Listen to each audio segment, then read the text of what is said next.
오늘 헌법재판소에서는 마흔혁 후보자와 관련해서 국회에서 청구한 권한쟁의 심판 결론이 나오는데요. 일단 지난번에 한번 결론을 내려고 하다가 네. 갑자기 변론기일 잡히고 하면 좀 미뤄진 일정인데 네. 오늘 결론이 좀 어떻게 나올 걸로 예상하십니까? 저는 헌법재판소의 단심제 부분이 굉장히 이 양날의 칼이거든요. 단심제라서 어떤 다른 기관의 통제를 안 받는 것처럼 보여지지만 예, 결국은 국민의 직접 통제를 받는 기관이라고 생각합니다. 네, 국민의 민심도 잘 헤아려야 되고요.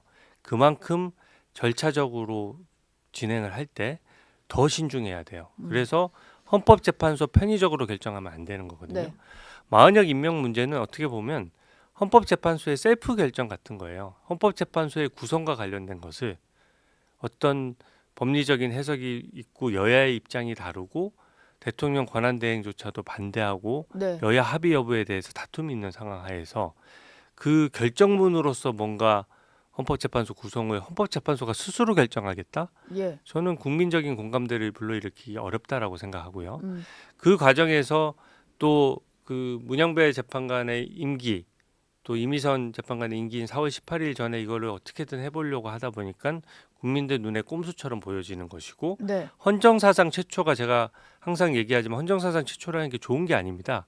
세계 신기록이 좋은 게 아니에요. 헌법은 굉장히 대한민국의 토대가 되는 거기 때문에 굉장히 무거워야 되는 것이고요. 그래서 굉장히 좀 보수적으로 진행돼야 되는 건데 이게 지금 최초로 30일 만에 이렇게 선고기일 잡았다가 또 2시간 앞두고 또 선고기일 재개했다가 재개한 것도 1시간 반 딸랑 재판했다가 또 민주당에서는 또 표결이 안 돼 있으니까 마흔형 임명 촉구와 결의안이라는 걸 황급히 결의해가지고 마치 표결이 있었던 것처럼 또 눈속임을 하고 이런 것들이 반복돼서 저는 당연히 이건 각하해야 될 사안인데 이 오늘 선고기일을 갑자기 잡은 것은 저는 임명하는 쪽에 힘을 실으려고 하는 것 같아요. 임명하는 쪽에요. 네. 근데 그래서 그러니까 헌법재판소의 그 수가 뻔히 보여서는 안 되는 거거든요. 재판이라는 게 어떻게 될지 예측 못할 정도로 절차가 차분해야 되는데 이 절차 진행을 보면 임명하겠다는 의도가 너무 강하게 보여요. 그러니까 임명해야 된다는 결정이 좀 논리 비약을 통해서 있을 가능성이 높다고 생각합니다. 근데 뭐 그런 결정이 죄송합니다. 음. 그런 결정이 나오더라도 최장목 권한대행이 임명을 안 할 수도 있는 것 같고, 근데 만약에 최장목 대행이 그대로 받아서 임명을 하게 된다고 치면 변론 갱신 절차를 거쳐야만 대통령의 탄핵 심판에 마흔혁 재판관 후보자가 참여를 할 수 있는 거잖아요. 네.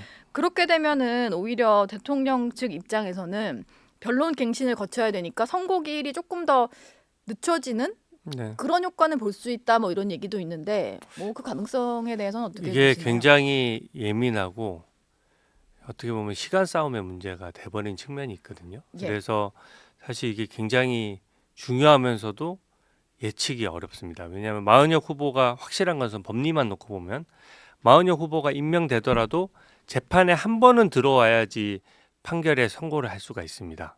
그럼 마흔혁 후보는 임명됐지만 이 탄핵 재판에서 그냥 팔짱 끼고 구경만 해야 되는 거예요. 그러면 예를 들어서 이재명 대표 선고기일이 26일로 잡히면서 결과적으로 그 저는 대법원 판결이 한 2개월 정도면 대법원 판결이 날 거라고 보거든요. 2개월이요? 네, 네. 3개월 안에 3개월 이내에 해야 되니까 2개월 정도 난다고 보는데 예. 탄핵 재판도 사실 탄핵 재판이 만약에 그래서는 안 되지만 인용되면 그 사실 2개월 내에 또 대선을 열어야 되지 않습니까? 시기가 우연의 일치처럼 묘하게 그냥 겹쳐버렸어요. 예.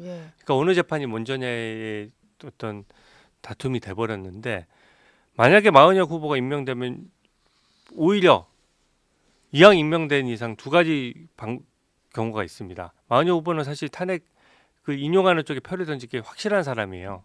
뭐 거의 확실하다 이런 얘기들 네. 많이 하시더라고요. 확실한 사람이죠. 그러니까 사실은 이 상태로 정상적인 진행을 한다 그러면 변론이 종결되고 아예 그냥 결정에 참여 못하도록 하는 게 이제 원칙이고요. 만약에 좀 변칙적인 상황이 생긴다라고 하면 아니 마흔혁 임명했으니까 재판 한 번 더 열어서 재판 갱신하자 이렇게 치고 나갈 수도 있는 거죠. 그렇게 되면 이재명 대표 재판보다 탄핵 재판의 결론이 어찌 됐든 늦어지는 거거든요. 예. 그랬을 경우에 헌법재판소가 어떻게 나오는지를 저는 사실은 헌법재판소가 어떻게 할지도 절차적인 보장을 더 막 한 번만 재판해서 될 일이 아니거든요. 예. 마은영 후보자가 들어와서 재판을 제대로 하려고 그러면 재판을 3번, 4번 열어야 되는데 그런 부분에 대해서 어떤 요청이 사건 당사자들의 요청, 청구인이든 피청구인이든 요청을 했을 때 재판소가 어떻게 결정할 거냐는 거죠. 그러니까 그런 복잡한 문제들이 생기기 때문에 여야 합의 후보가 아닌 마은혁은 임명하지 않는 것이 맞습니다. 네. 오늘 오전에 선고가 있으니까 한번 결론은 지켜보도록 하겠습니다. 네. 마지막 질문을 하나 드리고 마무리를 할까 하는데 네. 공수처의 영장 쇼핑 의혹을 지난 주말부터 국민의힘에서 계속 제기를 하셨었는데 네. 주진우 의원 같은 경우는 오동훈 처장에게 이 영장 쇼핑 아이디어를 제공한 사람을 밝혀내야 된다라는 주장을 하셨어요. 네. 혹시 좀 배후가 있다 이런 근거를 가지고 하시는 말씀인지? 저는 예. 이 매우 이례적이라고 생각하는 겁니다. 네. 공수처 출범 후 4년 만에 저희가 중앙지방법원에만 계속 영장을 청구해오고 중앙지방법원에 기소하는 것을 계속 국민들이 지켜보셨어요. 물론 사건이 제대로 된 사건은 없었지만 예. 그래도 계속 중앙지방법원에만 해오다가 보통 그 관할 검찰청이라는 게 있잖아요. 관할 법원이라는 게 있고 네네. 주로 영장을 청구하고 뭐 이런. 네. 근데 공수처장이 사실은 그 국조특위에 와서는 법리적으로 저는 횡설수설을 했다고 저는 평가하는데 네. 원래 검찰청은 뭐 부산에 검찰청이 있으면 부산에 법원이 있어서 대응하는 데가 있습니다. 예. 그리고 그래야지 부산에 사는 사람이 서울 와서 재판을 할 수는 없잖아요. 그래서 장소 관할이 중요한데 공수처는 딱 한 군데밖에 없는 거예요. 그리고 이 고위공직자만 딱 조사를 하는 거거든요. 예. 대상자도 일반 국민은 없어요. 네. 그러다 보니까 전속 관할이라고 해서 중앙지방 법원에 재판을 해부할 수 있도록 길을 열어놓은 겁니다. 그러면 그래서 중앙지방 법원에 그동안 영장을 청구해 왔어요. 예. 근데 갑자기 관저가 용산에 있다는 이유로 서부지방법원에 대통령 체포영장을 청구한 것이 4년 만에 처음이니까 이게 뭐지 이렇게 된 거죠.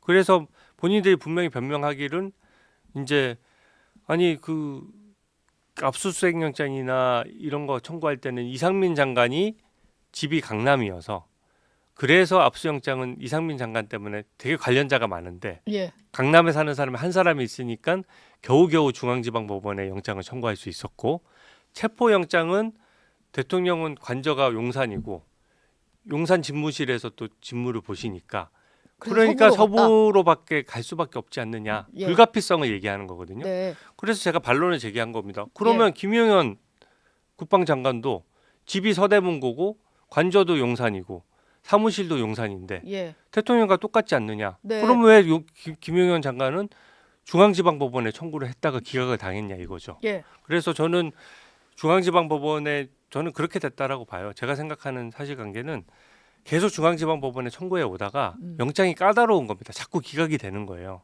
어떤 형태로든. 네. 기각이 되니까 대통령 체포영장은 만약에 청구했다 기각되잖아요. 그러면 공수처에 가뜩이나 수사권 논란이 있고 수사권이 없는데 공수처가 거의 공중분해되는 수준 아니겠습니까? 예. 수사 못하게 뺏어왔겠죠. 네, 그러니까 공수처에 사활이 걸린 문제다 보니까 네. 엄청나게 잔머리를 쓴 거예요. 그래서 서부지방법원으로 저는 불가피성이 아니라 중앙지방법원에 청구할 수 있음에도 불구하고 선택한 거잖아요. 선택한 데는 반드시 배경이 있고 그 아이디어를 낸 사람이 있고 그래서 저는 누가 외부의 배우가 있다라기보다 그 누가 그런 못된 깨를 먼저 내고 못된 아이디어를 내서 이 불법 수사를 했는지가 이게 내란죄 부분이 나중에 불법 수사로 판명이 될 수가 있어요. 예. 그러면은 거기에 대한 책임 소재를 분명히 하기 위해서 공수처장한테 누가 이런 보고를 먼저 했고 그 시점이 언제냐는 거죠. 저는 처음부터 서부지방법원에 하기로 계획돼 있을 것 같지가 않아요. 당연히 중앙지방법원에 계속 청구하는 걸로 생각하고 있다가 네. 어느 시점에 본인들 입장에서는 쫄리니까 어떻게 보면은 서부지방법원으로 가겠다는 생각을 한 거거든요. 예. 저는 대통령 체포영장이 임박해서 그런 꼼수를 생각한 사람이 수사팀 내부에 있든 아니면 외부에서 어떤 조언을 받았든 뭔가 공수처장에게 그런 보고를 한 사람이 있다라고 생각합니다. 알겠습니다. 지금 뭐 국민의힘이 고발을 하신 거니까 네. 수사를 하다 보면은 그 부분도 드러나겠죠? 저는 아직은 고발을 안 했고요. 아직은 고발 안 하셨나요? 그 변호인 측에서 고발을 했고 아, 변호인단에서. 제가 이거는 사안은 중대한데 고발을 하지 않은 이유는 뭐냐면 제가 공수처에 추가 질의를 여러 건을 해놨습니다. 예. 근데 제가 시간을 주고 질의를 했는데도 국조특위 때까지 답변을 안 했어요. 네. 그만큼 답변하기 곤란하다는 뜻이겠죠. 그래서 그 답변 내용까지 다 받아본 다음에 네. 정말 문제되는 것들을 다 추가해서 문제를 삼기 위해서 음. 아직은 좀 지켜보고 있습니다. 예. 네. 답변이 답변이 혹시 오면 저희가 한번 주진우 의원 모셔서 다시 한번 얘기를 나눠보겠습니다. 네. 오늘 말씀은 여기서 마무리하겠습니다. 고맙습니다. 네, 감사합니다.